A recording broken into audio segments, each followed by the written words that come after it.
Hello students. हम लोग आज स्टार्ट करेंगे सॉल्यूशंस। जो ट्वेल्थ का एनसीईआरटी में जो चैप्टर है आपका सॉल्यूशन, वो हम लोग स्टार्ट करेंगे। तो आप टॉपिक लिख लो, सॉल्यूशन। ठीक है।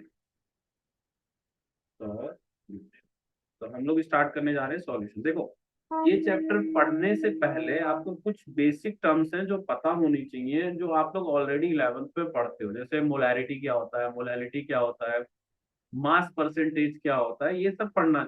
तो मैं थोड़ा सा आज उसी के बारे में बताऊंगा। थोड़ा सा आपको क्या कहते हैं कि रिवाइज करा देता हूँ, क्योंकि ये आपको यूज होगा। ठीक है। तो लिखिए, आप टॉपिक का नाम ये लिख सकते हैं, मेथड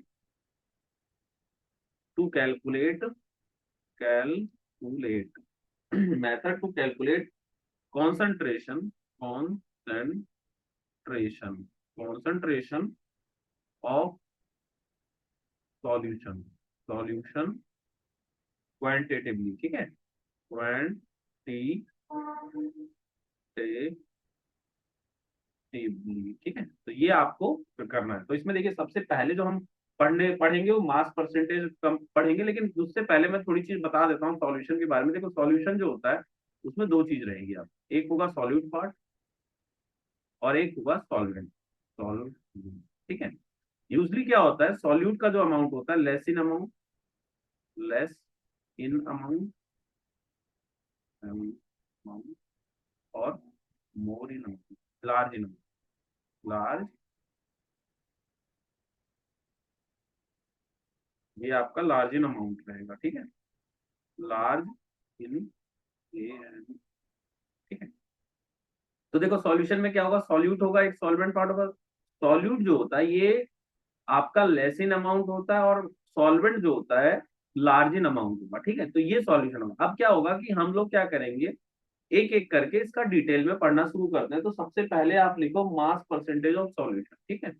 नेक्स्ट पेज कर देता हूँ आपका। नेक्स्ट है आपका जो इसमें पढ़ना है, सबसे पहले है आपका mass percentage of A company.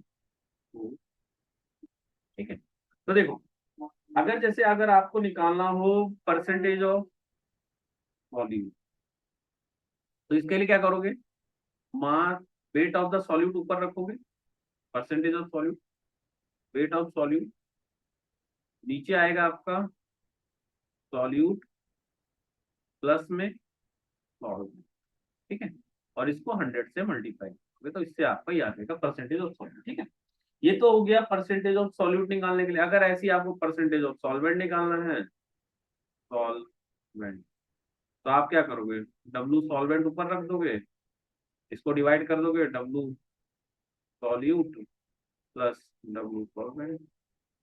ठीक है। इंटू 100 कर दोगे, इससे आ जाएगा आपका परसेंटेज ऑफ सॉल्यूट परसेंट। अब जैसे अगर आपको कई बार ये दिया हो, एक क्वेश्चन में ना आपको बहुत बार देखेगा 10% glucose glucose in water in water by mass. तो इससे मतलब क्या इंफॉर्मेशन आपको मिल रही है ये बताओ। जैसे आपको लिखा हो 10% glucose in water by mass, इसका मतलब क्या है, इसका मतलब ये होगा, आपके पास अगर आप परसेंटेज में देख रहे हो तो 10 ग्राम ग्लूकोज है, इसमें ग्लूकोज है, 90 ग्राम वाटर है, 90 ग्राम वाटर है, और 100 ग्राम पूरा सॉल्यूशन है। ये सॉल्यूशन का मास। ठीक है। 100 ग्राम आपका ये सॉल्यूशन का मास, 100 ग्राम सॉल्यूशन। तो ठीक है। तो देखिए, अगर आपको कहीं लिखा हो ना 10% glucose in water by mass, तो आपको इसका मतलब होगा 10 ग्राम ग्लूकोज लेना है, 90 ग्राम वाटर लेना, और 100 ग्राम उसका सॉल्यूशन लेना है। ठीक है। इसको नोट डाउन कर लीजिए, इसको नोट डाउन कर लेना पॉज करके। ठीक है। अब हम आगे कर रहे हैं। देखो यार, कई बार ना आपको जरूरी नहीं ऐसा लिखा हो, कई बार ऐसे भी लिख सकते हैं। 10, दूसरा ले लेते हैं, 20% एक्वस ग्लूकोज,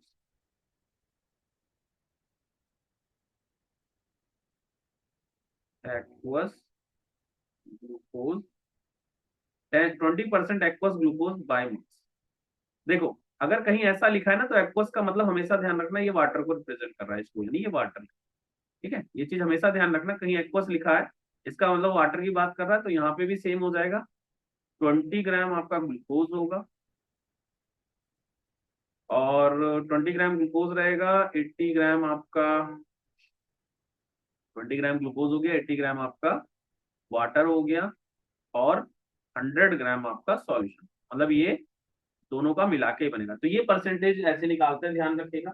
अब जरूरी नहीं है कि आपको जो percentage by mass of volume के साथ भी हो सकता है। ये दूसरा जो हम लोग पढ़ने जा रहे हैं वो है volume percentage of A company.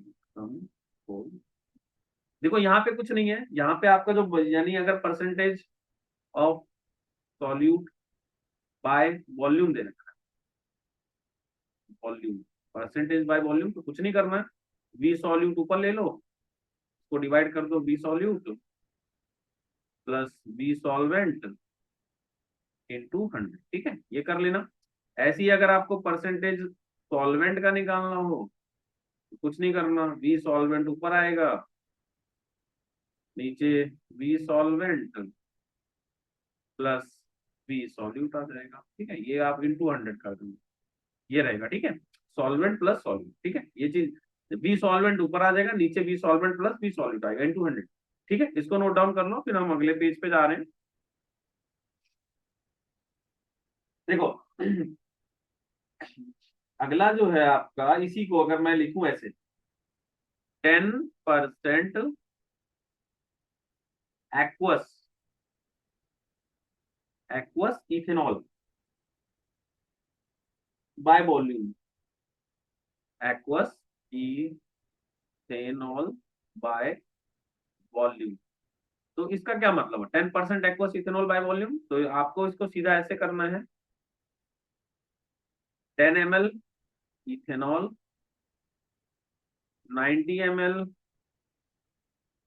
Water, और 100 ml सॉल्यूशन। ठीक है, इसी को ml आ गया ना, इसी को आप ऐसे भी लिख सकते हो, मतलब यूनिट सबकी सेम रखनी, जैसे ml लिया ना आपने, आप ऐसे ही लिख 10 लीटर इथेनॉल, 9, ये आपका 90 लीटर वाटर। बट लैब में क्या होता है कि इतना अमाउंट आपको जरूरत नहीं पड़ता, अब ये 100 लीटर आपको लेना पड़ेगा सॉल्यूशन। ठीक है, तो ये चीज मतलब यूनिट आपको सेम रखनी है, एम एल लोगे, लीटर लीटर ले लोगे। ठीक है, तो ये चीज आप लिख लो, वॉल्यूम का ये होगा। और उसके बाद ना नेक्स्ट है आपका एक और चीज जो इंपॉर्टेंट है, वो तीसरी आप देखो, पार्ट पर मिलियन, पार्ट पर मिलियन। ठीक है, पार्ट पर मिलियन। देखो पार्ट पर मिलियन को आप ना पीपीएम से रिप्रेजेंट करोगे। ठीक है, और ये जो होता है, जैसे आपने जब देखो परसेंटेज किससे कितने के रिस्पेक्ट में कर रहे हो, 100 के, पार्ट पर मिलियन 10 की पावर 6 के रिस्पेक्ट में होगा। यानी आप इसका अगर फॉर्मूला लिखना चाहो तो ये लिखोगे, W solute divide by W solute plus W solve, W solvent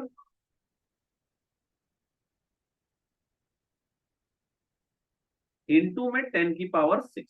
अब यहाँ पे ना एक चीज आपको मैं बताता हूँ, इसका जो अमाउंट होगा ना इसके कंपैरिजन में बहुत कम रहता है। ये नेक्स्ट पेज पे हम लोग करते हैं। देखो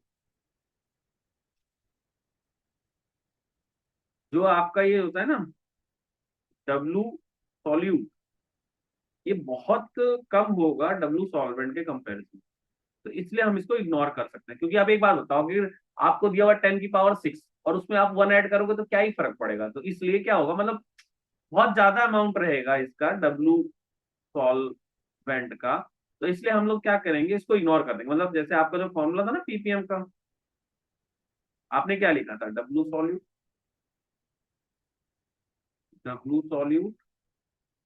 प्लस डब्लू सॉल्वेंट इनटू में 100।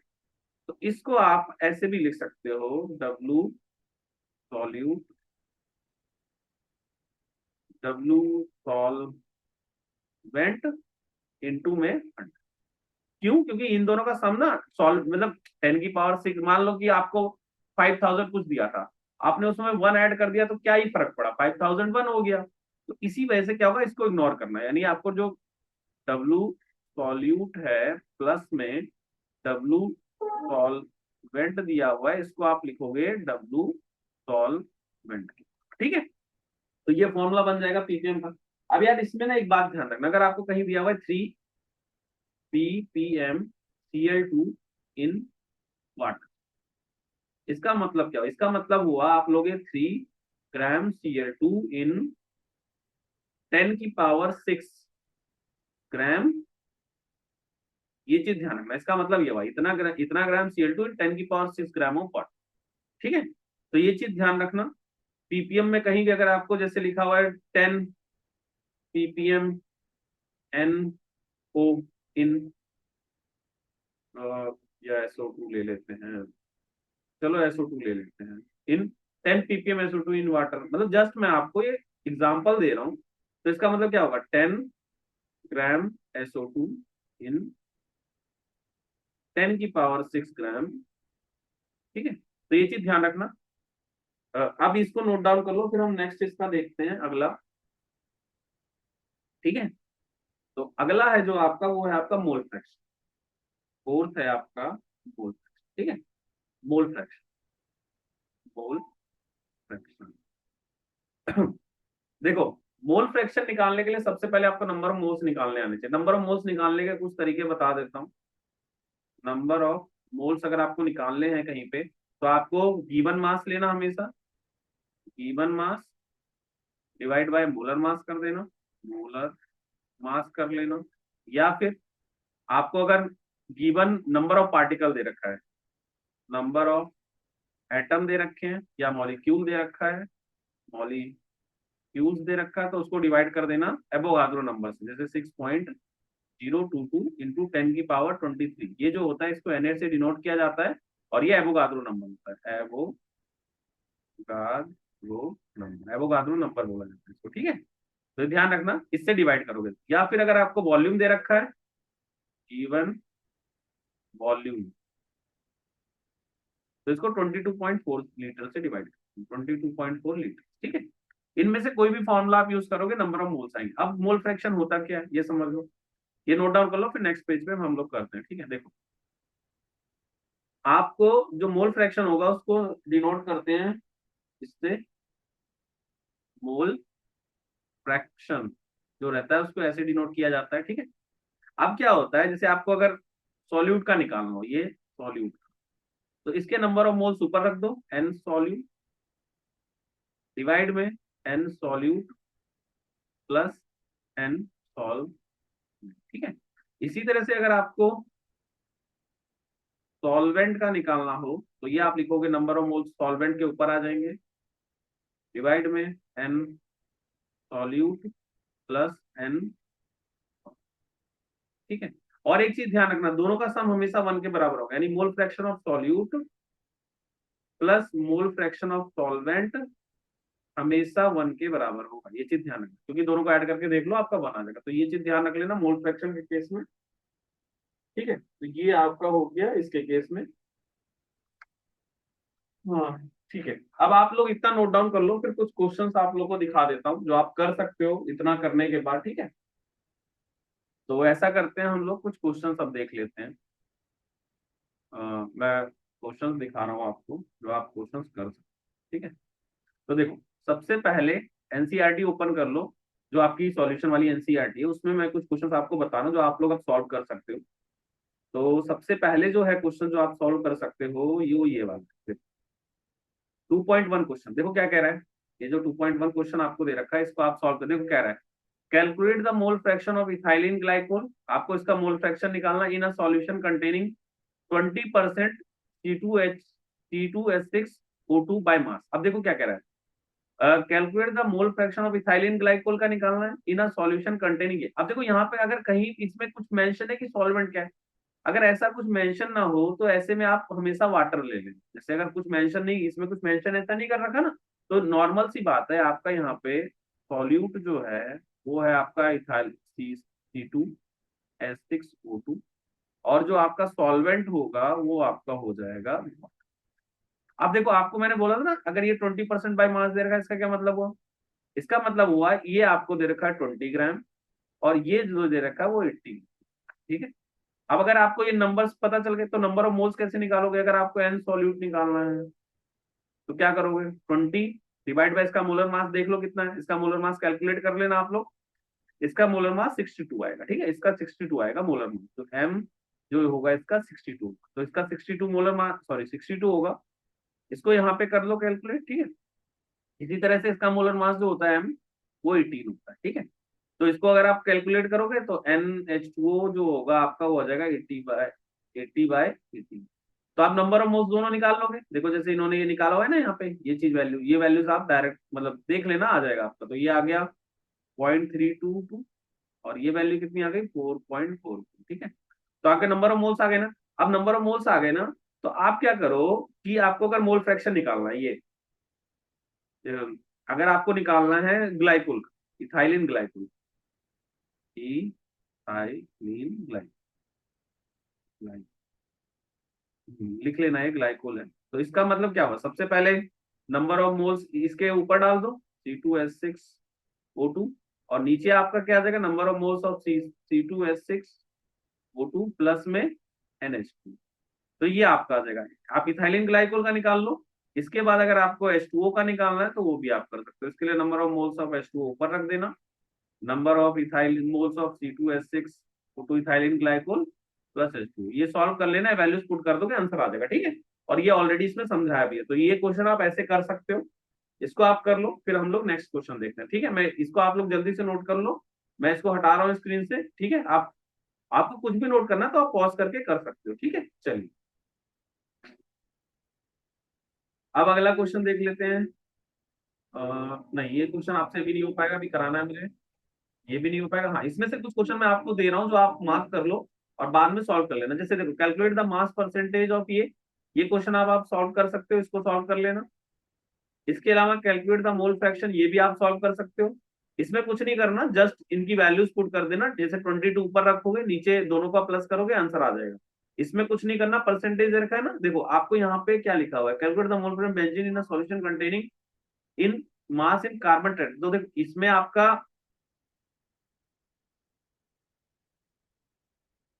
देखो ये आपका बेंजीन यहाँ पे आपका सॉल्यूट होगा, और ये आपका सॉल्वेंट होगा। यानी 30 ग्राम आपको बेंजीन दिया हुआ है यहाँ पे, इस क्वेश्चन में 30 ग्राम आपको बेंजीन दिया हुआ है। बेंजीन दिया, इसका फॉर्मूला होता है C6H6, ये ध्यान रखना। बेंजीन का फॉर्मूला ये रहेगा, इसको यूज कर लेना। और ये कार्बन टेट्राक्लोराइड दे रखा है, यानी CCl4, इसका मास आपको दे रखा है 70 ग्राम। ठीक है, 30 ग्राम ये दे रखा है, 70 ग्राम ये दे रखा है। अब आपको क्या करना है, मोल फ्रैक्शन ऑफ बेंजीन इन निकालना है। तो आपको देखो मास पता चल गया, मोलर मास आप कैलकुलेट कर लेना, फिर नंबर ऑफ मोल्स जब आ जाएंगे और फिर नंबर ऑफ मोल्स आ जाएंगे, उससे फिर आप मोल फ्रैक्शन निकाल सकते हो। तो ये क्वेश्चन आप लोग खुद से कर लेना। अगर आपको कोई डाउट होता है तो आप मुझे मैसेज कर सकते हो, मैं आपको बता दूंगा इसको। ठीक है, कैसे सॉल्व करना है। वैसे इजी आप कर सकते हो, बट अगर आपको लगता है कि नहीं हो पा रहा है तो आप मुझे व्हाट्सएप पे मैसेज कर देना, मैं आपको बता दूंगा। ठीक है, चलिए अगला है। देखो ये 3 क्वेश्चन अभी मुझे कराने, तो अब हम आगे आ जाते हैं। देखो ठीक है, रुको यहाँ।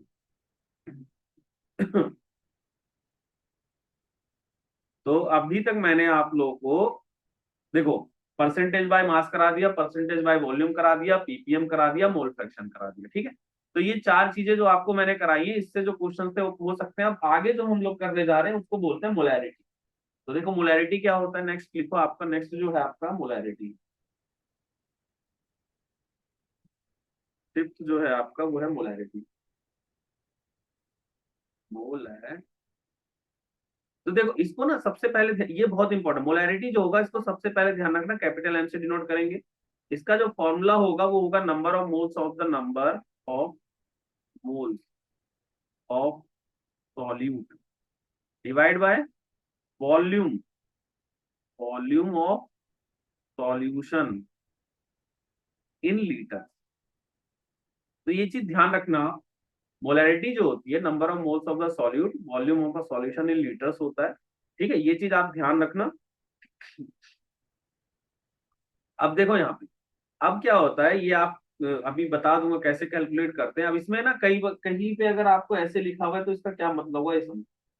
आपको अगर लिखा हुआ 0.25 मोल पर लीटर, या फिर आपको लिखा हुआ है 0.25 कैपिटल है, तो इसका मतलब क्या है? इसका मतलब समझो, सॉल्यूशन ऑफ NaOH। NaOH मतलब ऐसा लिखा हुआ है सॉल्यूशन ऑफ, इसका मतलब हुआ आपको दिया हुआ है, देखो इसका मतलब आपको हुआ कि आपको दिया हुआ है 0.25 moles of NaOH in 1 litre of, ठीक है। ये चीज आप लोग ध्यान रखना, जैसे अगर आपको दिया होगा कहीं पे 0.6 m H2O या क्या ले लो, इसमें 0.6 m वो ले लो आप यार, क्या कहते हैं, ग्लूकोज ले लो, ग्लूकोज। इसका मतलब हुआ आपको दिया हुआ है 0.6 moles of glucose in 1 litre solution, ठीक है। तो ये चीज आप नोट डाउन कर लीजिए मोलैरिटी के लिए, फिर हम अभी जब क्वेश्चंस करेंगे तो मैं और इसको डिटेल में बढ़ा दूंगा। नेक्स्ट है आपका मोलैलिटी, और वो लास्ट है आपका सिक्स जो है आपका, ये लास्ट ही है जो आपको पढ़ना है, मोलैलिटी। मोलैलिटी, ठीक है। देखो मोलैलिटी में क्या होगा, इसको आप स्मॉल m से डिनोट करोगे, मोलैलिटी जो होगा इसको आप स्मॉल m से डिनोट करना, ठीक है। और इसका होता है moles number of moles of solute divide by mass of solvent in, ठीक है। तो ये चीज लिख लो आप लोग, number of moles of solute mass of solvent in KG, ठीक है। मोलैलिटी का ये फॉर्मूला रहता है, इसको स्मॉल m से डिनोट करते हैं। अब अगर कहीं पे आपको दिया हुआ है ये समझ लो 0.3 m KCl in aqueous solution, aqueous solution, इसका मतलब हुआ कि आपको दिया हुआ है 0.3 moles of KCl in 1 kg H2, ठीक है। ये चीज ध्यान रखना कि 1 kg ऑफ H2O दे रखा है, 0.3 moles of KCl in 1 kg H2O, ठीक है। इसको आप लोग नोट डाउन कर लो, या अगर आपको कहीं पे लिखा हुआ है 0.2 small m NaOH in aqueous solution, तो फिर आपको दिया हुआ एक तरह से 0.2 मोल्स ऑफ NaOH इन, ठीक है। तो ये चीज नोट डाउन कर लो, फिर उसका लास्ट कुछ पॉइंट और आपको समझा देता हूँ, फिर उसके बाद हम लोग क्वेश्चंस करते हैं, ठीक है। देखो अभी ये ना यार, मैंने आपको क्या लिखा, 1000 kg, सॉरी ग्राम, या 1 kg H2, तो इसके नंबर ऑफ मोल्स रट लेना। जैसे क्या होता है, अगर आप नंबर ऑफ मोल्स इसके निकालो तो क्या आएगा, NH2O क्या आएगा, 1000 डिवाइड बाय 18, तो ये 55.55 मोल्स आते हैं। तो ये आगे से ध्यान रखना, 1 kg या फिर 1000 ग्राम, ये जो होगा 55.55 मोल्स H2O के बराबर होगा, ठीक है। अब ना ये ध्यान रखना, H2O की डेंसिटी भी हम लोग जो लेते हैं वो लेते हैं 1 ग्राम पर ml, ठीक है। तो 1 ग्राम पर ml दिया हुआ है, तो अगर आपको 1 लीटर दिया हुआ है ना, 1 लीटर ऑफ H2O, तो इसका मतलब क्या हो गया, 1 kg H2O दिया हुआ है ना, या फिर 1000 ग्राम H2O। तो ये चीजें ध्यान रखना जो काम आएगी। अब एक लास्ट पॉइंट आप लोग समझ लो, बस उसके बाद फिर हम क्वेश्चंस करते हैं। देखो अभी मैंने आपको क्या कराया, मास परसेंटेज कराया, मास परसेंटेज कराया, ppm कराया, मोल फ्रैक्शन कराया, मोल फ्रैक्शन कराया, और मोलैलिटी, मोलैलिटी, रीटी कराई। तुमने देखा इन सब में एक चीज देखी, सब में मास यूज हुआ है, वॉल्यूम कहीं नहीं हुआ। तो ये सब क्या होता है, मास जो होता है वो टेम्परेचर से पे डिपेंड नहीं करेगा। तो ये क्या होते हैं कि आपके टेम्परेचर पे इंडिपेंडेंट, मतलब टेम्परेचर के साथ इसमें कोई वेरिएशन नहीं है। ये क्या है, as mass not depend, as mass not depend on temperature, as mass not depend on temperature. तो दीज टर्म्स, जैसे आपका mass, mass percentage, PPM, mole fraction और molality, so these terms independent of temperature, ठीक है।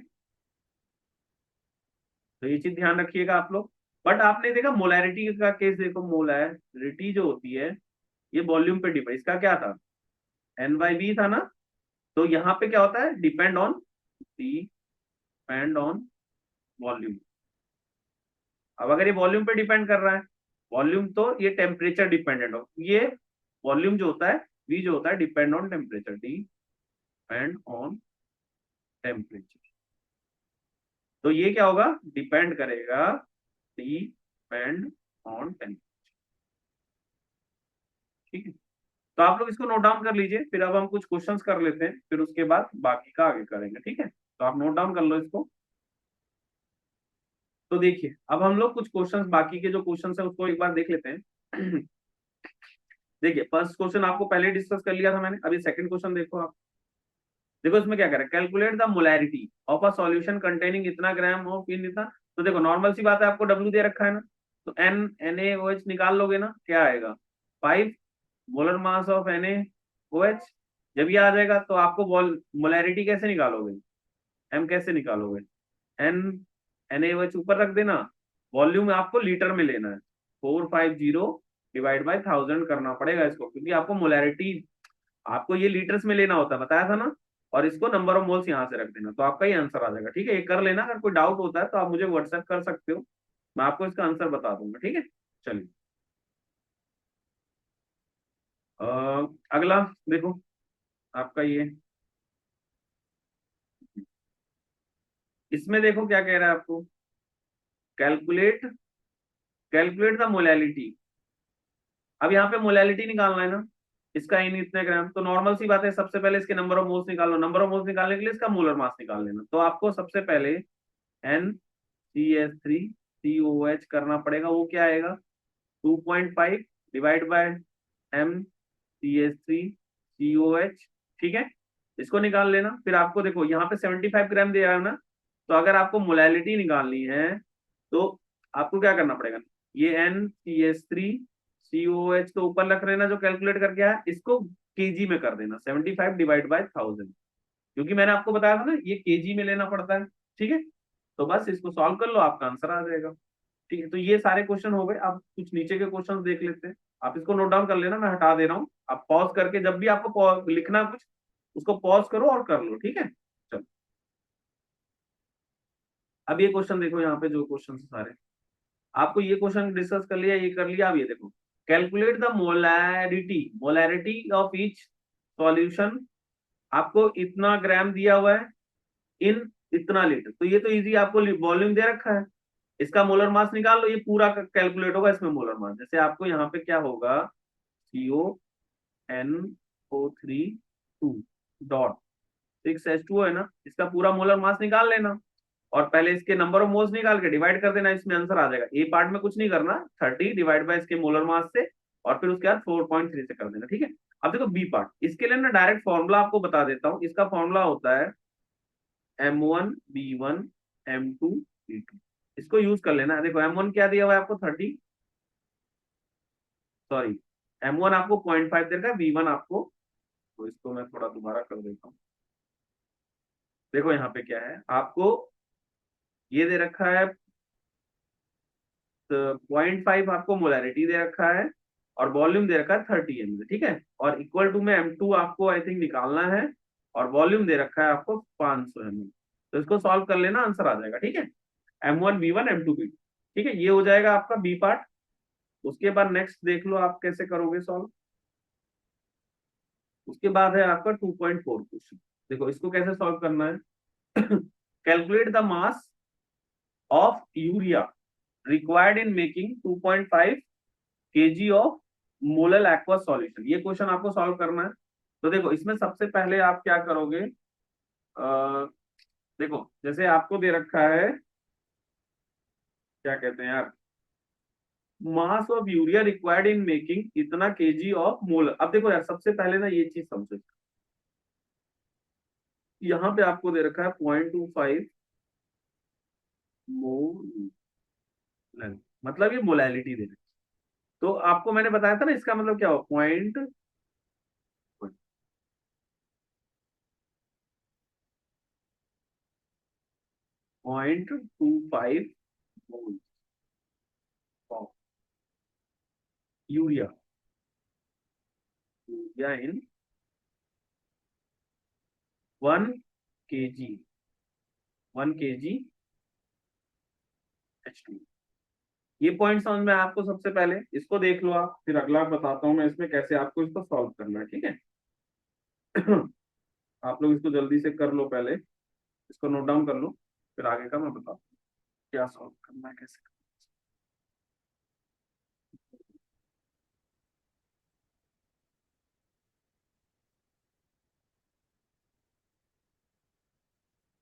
देखो अब इसमें देखो क्या रहेगा आपका, calculate the mass of urea required in making ना।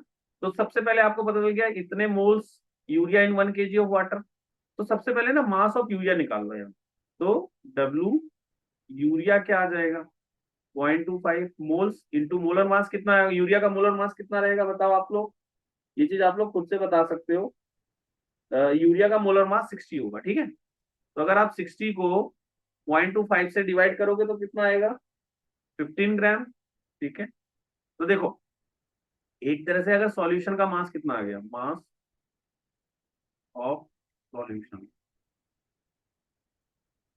ये 1 kg आपका हुआ। इसको आप 1000 ग्राम का लिख सकते हो, प्लस में 15 ग्राम। तो ये मास ऑफ द, यानी आपका आ गया ये ग्राम, 1015 ग्राम आपका आ गया मास। ठीक है, अब देखो यहाँ पे ये मास ऑफ द सॉल्यूशन है ना। अब एक चीज देखो, इतना ग्राम में कितना यूरिया का मास है, 15 ग्राम।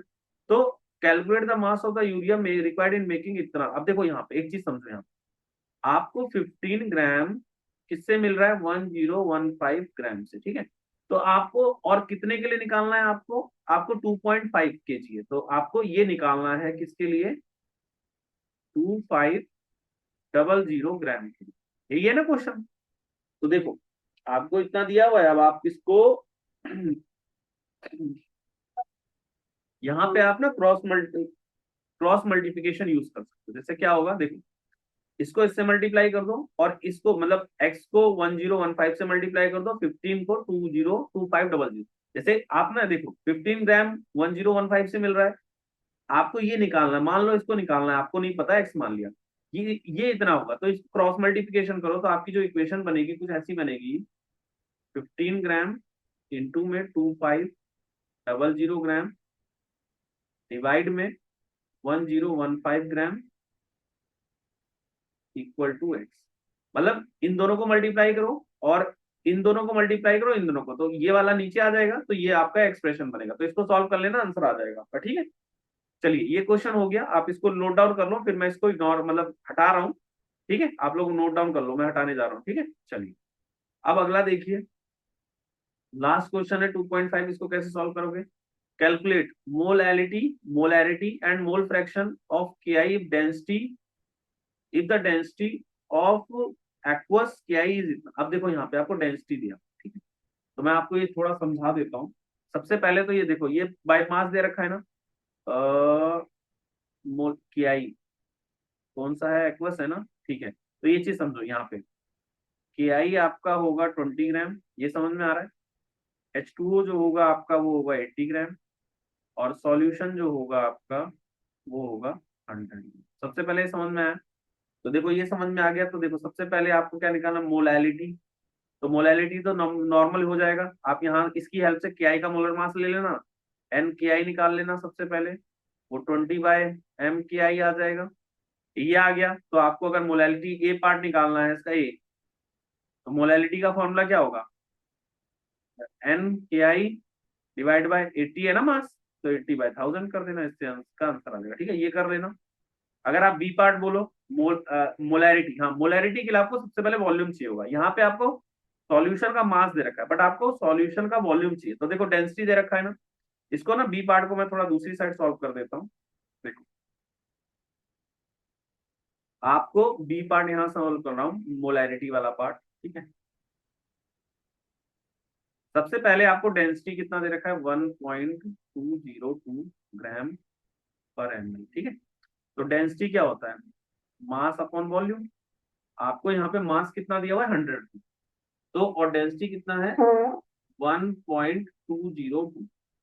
ये आपको 100 ग्राम दिया हुआ है। तो इससे आप वॉल्यूम निकालेंगे, वॉल्यूम आपका कितना आएगा, 100/1.202। ठीक है, ये आपका वॉल्यूम आ गया।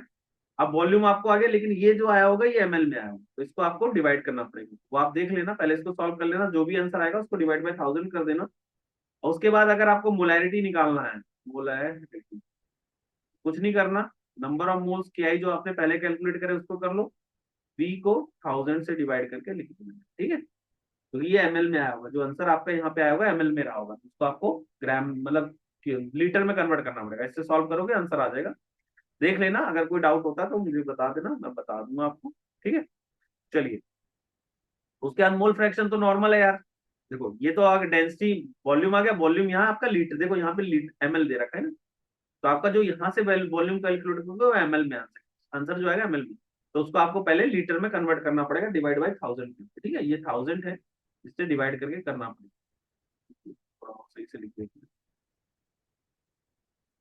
ये 1000 आ गया। ठीक है, इससे करके, और ये आपका मोल्स आ जाएगा, ये हो जाएगा। लास्ट क्वेश्चन आपका, मोल फ्रैक्शन के लिए कुछ मत करना, दोनों के नंबर ऑफ मोल्स निकाल लेना, और फिर आप अपने आप निकाल सकते हो, मैंने बताया था कैसे निकालना है। ठीक है, तो ये कर लो, ये सारे क्वेश्चन अभी कर लो, फिर एक लास्ट क्वेश्चन और आपको मैं करा देता हूँ। मैं इसको हटा दूं सारा, मैं हटा रहा हूँ। ठीक है, आप पॉज कर लेना अगर कुछ नोट करना है तो।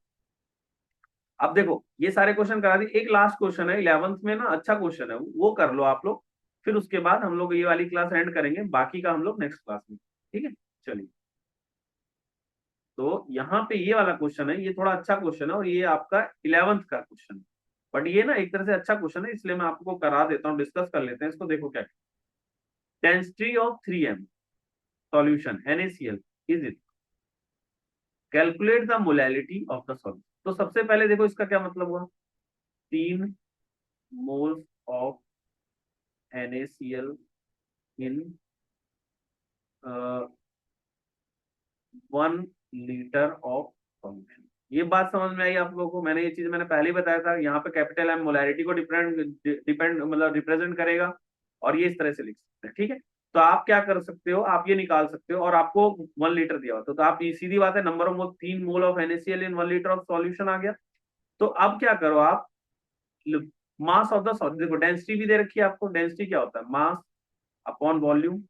तो डेंसिटी आपको दे रखा है 1.25 ग्राम पर ml, और ये मास आपको निकालना है सॉल्यूशन का।